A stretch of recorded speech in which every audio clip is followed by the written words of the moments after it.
Welcome in my channel brilliant institute. बच्चों, मैं हूं आपका मैथ्स टीचर अरविंद और आज मैं आपको class 9 exercise 13.1 surface area and volume यानी कि पृष्ठीय क्षेत्रफल और आयतन के बारे में बता रहा हूं। तो बच्चों, इसमें आपको समझने से पहले मेरे पास ये दो चीज़ें हैं, एक है ये डाइस और दूसरा है ये मैच बॉक्स। तो मैच बॉक्स तो है क्यूबॉइड की शेप का और ये है क्यूब की शेप का। देखो, ये होती है इसकी लंबाई यानी लेंथ, ये होती है इसकी चौड़ाई यानी ब्रेड्थ और ये होती है इसकी ऊंचाई। ठीक है, तो इसकी हाइट, तो इसमें 3 डायमेंशन होती हैं, लेंथ, ब्रेड्थ एंड हाइट। ठीक है, इसके 6 फेस होते हैं, एक ऊपर का, नीचे का 2, तीसरा ये साइड से 3, 4, 5 और 6। तो इसमें 6 फेस होते हैं यानी 6 पृष्ठ होते हैं। तो इसमें लेंथ, ब्रेड्थ और हाइट ये 3 ही मेन होते हैं। और फिर मैं आपको इसके बारे में बता रहा हूँ। इसमें भी फेस 6 ही होते हैं बच्चों, ऊपर का और इसके नीचे वाला, साइड के और ये इधर वाले। तो ये इसमें और इसमें ये डिफरेंस है कि इसमें सारे फेस इक्वल हैं, लेंथ भी, ब्रेड्थ भी और हाइट भी तीनों बराबर हैं इसकी, इसीलिए इसको क्यूब बोलते हैं। ठीक है ना। क्यूब के और भी एग्जांपल्स होते हैं, चौक का डिब्बा भी लगभग क्यूब होता है और इसके अलावा और आइस क्यूब भी क्यूब होते हैं। और एक क्यूबॉइड का एग्जांपल मेरे पास है ये डस्टर, जिसे ब्लैक बोर्ड साफ़ किया जाता है, ये भी क्यूबॉइड है। इसकी ये लेंथ, ये ब्रेड्थ और ये हाइट है, ये कितना ऊंचा है ज़मीन से। ठीक है ना। तो मैं फॉर्मूले नोट कर रहा हूँ। Total surface area of cuboid ये होता है 2 ब्रैकेट में L इंटू बी, इनके बीच मल्टीप्लाई है, plus B multiply H plus L multiply H। तो इसमें ये टोटल सरफेस एरिया यानी 6 फेस का एरिया है। तो 1, 2, 3 और 3 2 जा 6 यानी 6 फेस का एरिया निकल आया। यदि हमें बच्चों 5 फेस का एरिया फाइंड करना हो तो कैसे करेंगे? अगर मान लो आपके पास एक जूते का डिब्बा है जो एक क्यूबॉइड शेप का होता है, अगर जूते के डिब्बे का ढक्कन हम ऊपर से उठा दें, निकाल दें, तो उसमें कितने फेस रह जाएंगे? 5। या ऐसे समझ सकते हो, यदि आप जिस कमरे में बैठे हो उस कमरे की छत को आपके सिर से ऊपर से निकाल दिया जाए तो छत तो ख़त्म हो गई, तो उसमें कितने फेस हो जाएंगे? 5, क्योंकि 4 दीवारें हो गई और एक फर्श जिस पर हम बैठे हैं। तो 5 फेस का एरिया क्या होता है, आप देखिए बच्चों। मैंने कुछ फॉर्मूले ये लिखे हुए हैं। Total surface area of 5 face यानी कि 5 फेस का एरिया क्या होता है मैंने हिंदी में भी लिख दिया है ताकि हिंदी मीडियम के बच्चे भी इसको देख सकें। घनाभ हिंदी में बोलते हैं क्यूबॉइड को। तो 5 पृष्ठों का कुल क्षेत्रफल 2 into LB plus BH plus LH, ये तो 6 का हो गया। इसमें से एक फेस माइनस कर देंगे L इंटू B, तो ये 5 फेस का आ जाएगा। या फिर एक एरिया ये भी है 5 फेस का कि एरिया ऑफ 4 वॉल्स, तो ये है 4 दीवारों का क्षेत्रफल, यानी जिस कमरे में आप बैठे हुए हैं उसका एरिया, उसकी 4 दीवारें हैं, तो 4 तो दीवारें ये हो गई और 5वां फेस L इंटू B हमने प्लस कर दिया, तो ये 5 फेस हो गए। तो ये 5 फेस का एरिया ये भी हो गया। तो चाहे आप इसको यूज़ कर सकते हैं 5 फेस के लिए, इसको भी यूज़ कर सकते हैं 5 फेस के लिए। अगला है एरिया ऑफ 4 वॉल्स। चारों दीवारों का एरिया हमें फाइंड करना है क्यूबॉइड की 4 फेस का, साइड की 4 दीवारों का। तो ये हो जाएगा 2 ब्रैकेट में L plus B into H। तो इतना जो एरिया है ये आपको पता है, पैरीमीटर ऑफ रेक्टेंगल होता है 2 इंटू L प्लस B। इसमें अगर हाइट और प्लस कर दी जाएगी तो एरिया ऑफ 4 वॉल्स निकल आएगा। ठीक है ना। तो ये 3 फॉर्मूले आपके हो गए। अब मैं जो एरिया ऑफ 4 वॉल्स है उसको लेटरल सरफेस एरिया भी बच्चों बोलते हैं। इसका एक दूसरा नाम भी है लेटरल सरफेस एरिया, याद रखना। और लेटरल सरफेस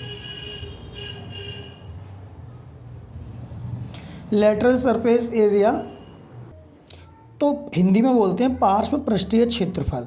तो लेटरल सरफेस एरिया या एरिया ऑफ 4 वॉल्स एक ही बात होती है। अब हम आते हैं क्यूब के ऊपर। बच्चों इसी तरह से total surface area of cube होता है 6a² यानी 6 इंटू साइड स्क्वायर, क्योंकि उसमें लेंथ ब्रेड्थ और हाइट होती नहीं है, इसलिए उसको हर साइड को हमने a मान लिया है, इसलिए 6 इंटू a² यानी घन का कुल पृष्ठीय क्षेत्रफल का ये फॉर्मूला हो गया। और lateral surface area of cube का हो जाएगा 4 इंटू साइड स्क्वायर या 4a², घनाभ का पास पृष्ठीय क्षेत्रफल। तो ये हमने फॉर्मूले लिख दिए। अब हम क्वेश्चन की तरफ चलते हैं और आपको क्वेश्चन समझाते हैं। तो देखिए एक्सरसाइज 13.1 का क्वेश्चन नंबर फर्स्ट स्टूडेंट मैं कर रहा हूँ इसको। तो L इक्वल टू है, फर्स्ट पार्ट कर रहा हूँ, एक प्लास्टिक का बॉक्स है। पहले मैं समझा देता हूँ। ये plastic box 1.5 metre long, 1.25 metre wide and 65 centimetre deep is to be made. It is opened at the top. Ignore the thickness of the plastic sheet determining. एक प्लास्टिक का बॉक्स है, इसकी लंबाई है 1.5 मीटर, चौड़ाई है 1.25 मीटर, इसकी ऊंचाई है 65 सेंटीमीटर है। डीप माने गहराई, गहराई और ऊंचाई एक ही बात हुई। और इससे एक डिब्बा बनाया है जो ऊपर से खुला हुआ है। तो एक डिब्बा जो ऊपर से खुला हुआ है वो बनाना है, तो कितनी शीट लगेगी हैं। A top the thickness of the plastic sheet determining. यदि उसकी मोटाई को नज़रअंदाज कर दिया जाए तो हम उसका द एरिया निकालना है। तो the area of sheet required for making the box. तो इस तरह की शीट, कितनी शीट चाहिए बॉक्स बनाने के लिए जो ऊपर से खुला हुआ है। तो L इक्वल टू यानी लंबाई है 1.5 मीटर, चौड़ाई है 1.25 मीटर और ऊंचाई है 65 सेंटीमीटर। तो बच्चों 1 मीटर में 100 सेंटीमीटर होते हैं, इसलिए सेंटीमीटर से हम मीटर में कन्वर्ट करेंगे। यानी छोटी यूनिट को जब हम बड़ी यूनिट में बदलते हैं तो हम उसको डिवाइड करते हैं। कितने से करेंगे? जितने वो इक्वल के बराबर है। यानी कि 1 मीटर 100 सेंटीमीटर के बराबर है तो 100 से डिवाइड करेंगे। बड़ी चीज़ को जब छोटी में बदलते हैं तो मल्टीप्लाई होता है, लेकिन छोटी यूनिट को बड़ी यूनिट में बदलते हैं यानी मीटर में बदलेंगे तो हम डिवाइड करेंगे। तो इसका हो जाएगा 0.65 मीटर। तो अब आप इसका लगा लो total surface area of 5 face. Number 2 वाला फॉर्मूला है total surface area of 5 face. क्या हो जाएगा? 2LB plus BH plus LH, यानी घनाभ के 5 पृष्ठों का क्षेत्रफल। क्या हो जाएगा? इसमें वैल्यू पुट कर दो। 2L कितना है? 1.5, B है 1.25, L into B plus B into H। B कितना है? 1.25 इंटू हाइट कितनी है इसकी? H 0.65 प्लस LH, लंबाई इसकी है 1.5 और इसकी हाइट है 0.65 और माइनस LB करना पड़ेगा क्योंकि हमें 6 का नहीं निकालना, 5 फेस का निकालना है। तो minus L into B, L into B। तो बच्चों देखो 2, अब इन दोनों का जब मल्टीप्लाई होगा तो मल्टीप्लाई आप करके देख लेना, ये आएगा 1.875 प्लस इन दोनों का मल्टीप्लाई जब आप करोगे तो 0.8125 और प्लस इन दोनों का करोगे तो 0.975 और इन दोनों का मल्टीप्लाई और इन दोनों का तो सेम ही है। तो वो जो यहाँ आया है यहाँ वाला वो यहाँ रख दो 1.875। तो बच्चों ये प्लस कर लो। ये प्लस आप कैसे करोगे? इन सारे का प्लस करोगे तो आएगा 3.6625 और इन दोनों इसका प्लस भी करके दिखा दूंगा मैं अभी, और माइनस 1.875। फिर हम इनका मल्टीप्लाई करेंगे। इनका मल्टीप्लाई आएगा 7.3250 और -1.875। अब इसमें से जब ये माइनस करोगे तो 5.45 मीटर स्क्वायर ये आ गया। ठीक है, और ये इसका आंसर है। अब प्रश्न ये उठता है कि हम इन बच्चों को मल्टीप्लाई में भी दिक्कत है 9th वालों को कुछ, और जोड़ने में भी तो बहुत ही ज़्यादा दिक्कत है। तो अभी मैं प्लस करके एक बार दिखा दे रहा हूँ आपको ये कैसे होगा। यहाँ देखो, मैं पहले तो प्लस करके बता रहा हूँ, मल्टीप्लाई तो आपको पता ही है कैसे होता है। तो देखो प्लस कैसे होगा, ये 1.875, और देखो पॉइंट की सीध में पॉइंट रखते हैं, इधर पॉइंट के इधर 0 है तो यहाँ 0, 8125, और ये आ गया पॉइंट, ये वाला 0975। तो इधर ना पॉइंट एक सीध में आना चाहिए। तो 5 का 5, 5 5 10 और 2 12 के 2, 7 7 14 1 15 1 16 का 6, और 8 8 16, और 9 25, और एक 26 के 6, और 2 कैरी आ गए 3, ये 2 कैरी इधर से, तो ये प्लस हो गया इसका। अब जब इसमें हमने 2 से मल्टीप्लाई किया तो ये आ जाएगा, फिर हम इसको इसमें से घटा देंगे तो ये आ जाएगा।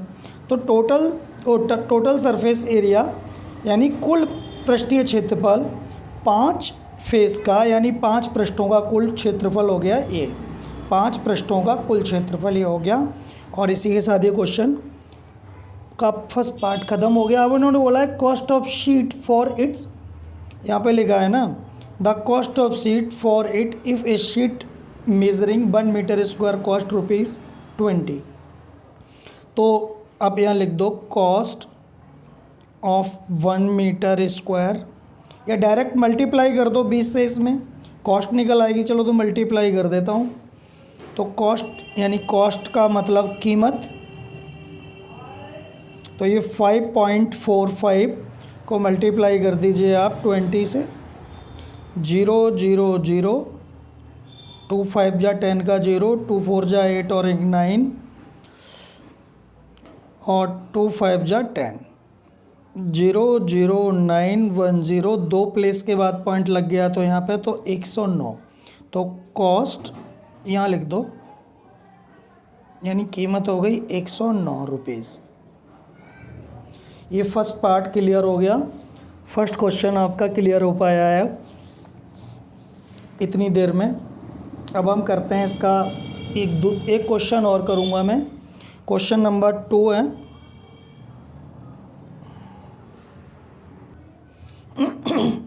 अगला क्वेश्चन है स्टूडेंट, ये है the length breadth and height of the room are 5 metre 4 metre and 3 metre respectively.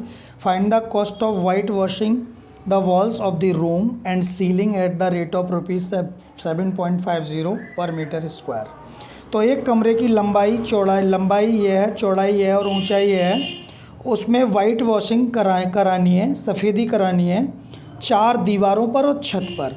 लिखा है ना white washing of the walls of the room यानी कमरे की दीवारें, एंड सीलिंग का मतलब छत, इस रेट से इतने रुपए के हिसाब से करानी है। तो हमें एरिया ऑफ 4 वॉल्स का तो निकालना है और सीलिंग का निकालना है। तो हमें 5 फेस का फिर भी एरिया निकालना है, इसमें 4 दीवारें हो गई और छत हो गई। तो हम फॉर्मूला लगाएंगे, इसमें पहले लिखो L = 5 मीटर, B = 4 मीटर और H = 3 मीटर। ठीक है ना। तो एरिया ऑफ 5 फेस का वो फॉर्मूला लगा दो, 2 × LB + BH + LH - LB। इसमें रख दो वैल्यूज़। तो लंबाई कितनी है 5, LB 4 + BH 4 × 3, LH यानी 5 × 3 और -LB 5 × 4। तो LB L की जगह 5 4 4 3 और 5 3। तो तो सॉल्व कर लो इसको, आसान क्वेश्चन है। 5 4 जा 20 प्लस 4 3 जा 12 प्लस 5 3 जा 15 माइनस 5 4 जा 20। तो इनको जोड़ लो, 20 और 10 30, 10 40, 5 45, 46 47, 47 माइनस 20। तो 2 सत्ते 14 के 4, 2 चौक 8 और 1 9 माइनस 20।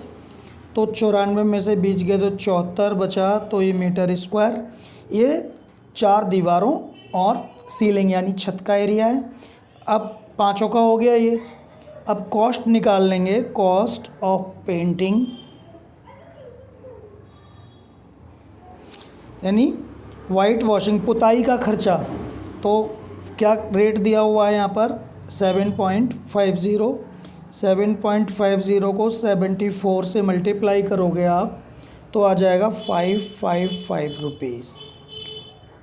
ठीक है, उम्मीद है कि आपको समझ में आ गया होगा। और अगर समझ में आया है और वीडियो पसंद आई है तो चैनल को लाइक करें, सब्सक्राइब करें। ठीक है, थैंक यू।